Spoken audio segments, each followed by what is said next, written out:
Welcome to a tour of London in 1888, the heart of the Victorian Empire during an era of extraordinary contrasts between wealth and poverty.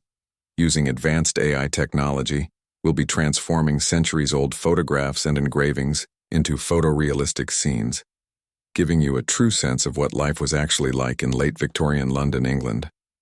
In 1888, London was the largest city in the world, home to over 5 million people. It was the capital of an empire that spanned a quarter of the globe, a center of industry, commerce, and culture. But beneath the grandeur of its monuments and the elegance of its West End, millions struggled in conditions of desperate poverty. At the end of this video, we'll also show you images from the infamous Whitechapel district, where Jack the Ripper stalked the foggy streets that same year, a grim reminder of the darkness that lurked in Victorian London's shadows. This is the River Thames looking toward the Houses of Parliament, rebuilt after a devastating fire in 1834. The iconic clock tower, better known as Big Ben, was completed in 1859 and had become one of London's most recognizable landmarks.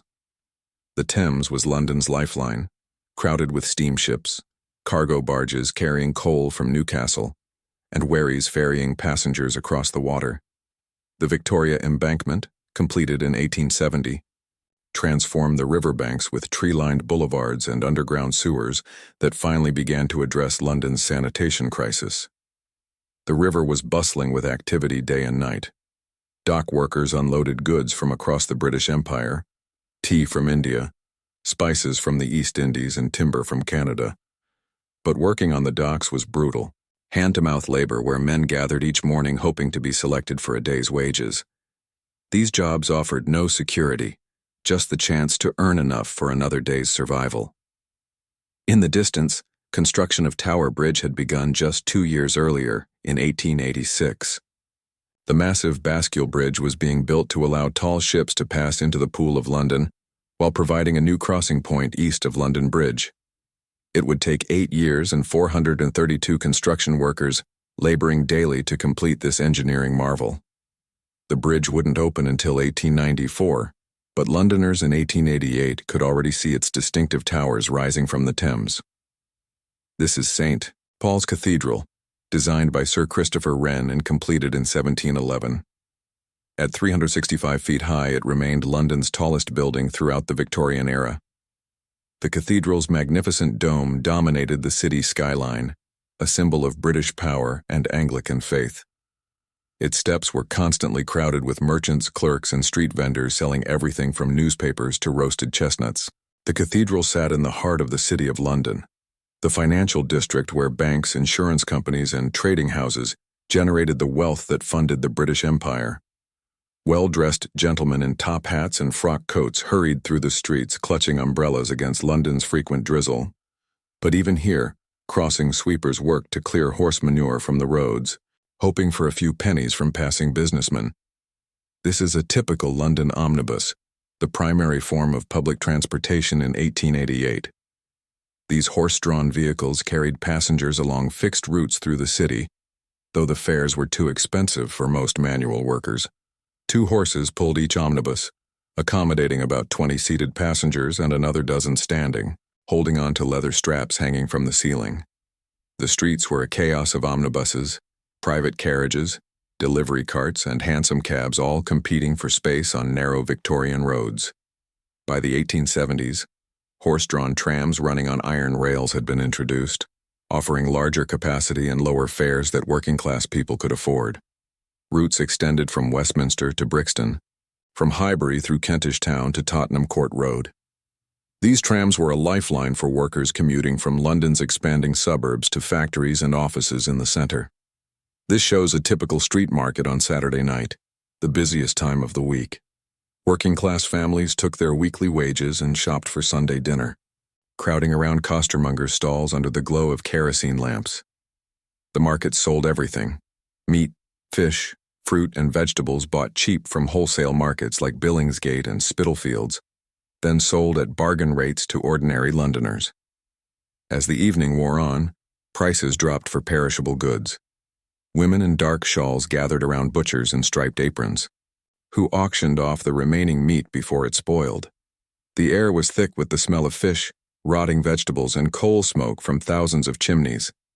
These street markets were where most working people bought their food, a vibrant but grimy center of working-class life.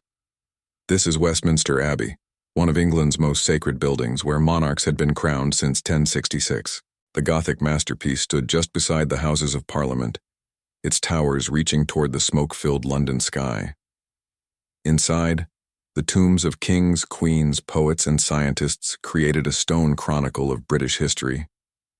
Services were held daily, attended by everyone from members of Parliament to curious tourists visiting the capital. The area around Westminster was relatively clean and well-maintained compared to the East End. Gas lamps lit the streets at night, and police constables patrolled regularly. This was the London of power and ceremony, where the British government ruled over the largest empire the world had ever seen. This is Buckingham Palace, the London residence of Queen Victoria. By 1888, Victoria had been on the throne for 51 years and the year before had celebrated her Golden Jubilee with grand celebrations across the empire. But Victoria rarely appeared in public, still mourning her beloved husband, Prince Albert, who had died in 1861. The palace was guarded by ceremonial soldiers in red uniforms, a spectacle that drew crowds of onlookers. The palace represented the pinnacle of Victorian society, where aristocrats attended balls and state functions in their finest evening wear. Servants worked below stairs in kitchens and laundries, often laboring 14 to 16 hours per day, 7 days a week. The wealth and privilege inside contrasted sharply with the poverty just miles away in London's slums. This is a typical working-class street in industrial London. Rows of brick-terraced houses stretched for miles, housing the workers who kept the city running. By the 1880s, these newer developments were increasingly connected to clean water and drainage, a vast improvement over earlier decades. But conditions were still cramped, with entire families often sharing just 2 or 3 rooms.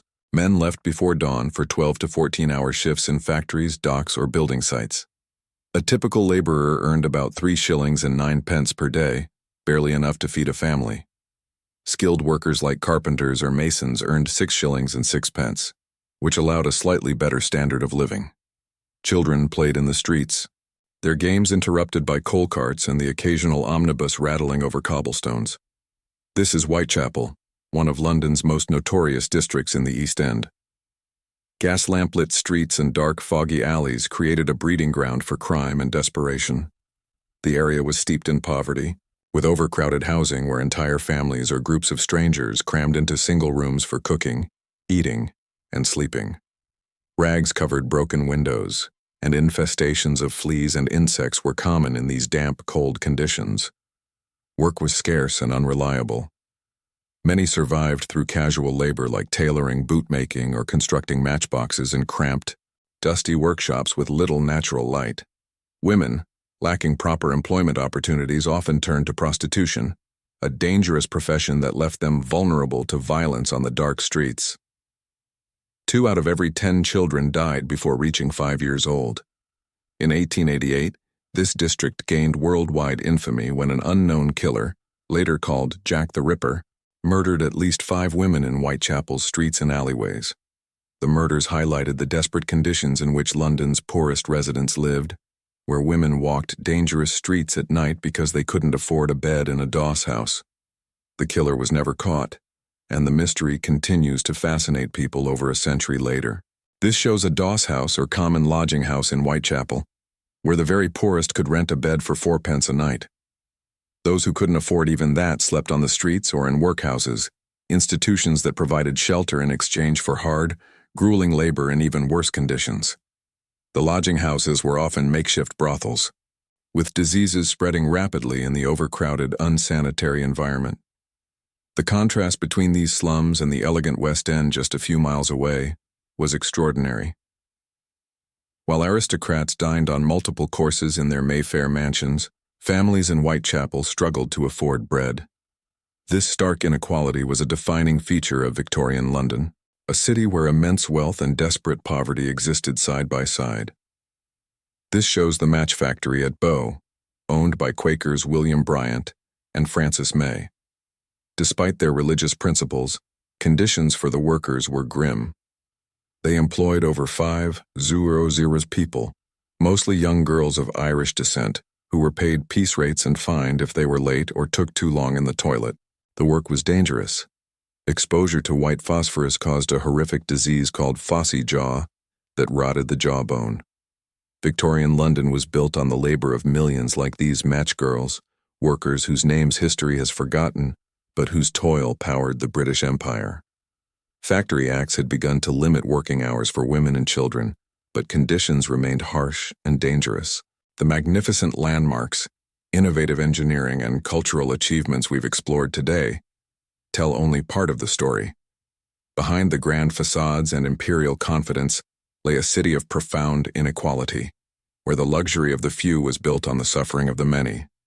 The fog-shrouded streets of Victorian London witnessed both humanity's greatest achievements and its darkest impulses, from soaring architecture to brutal murders.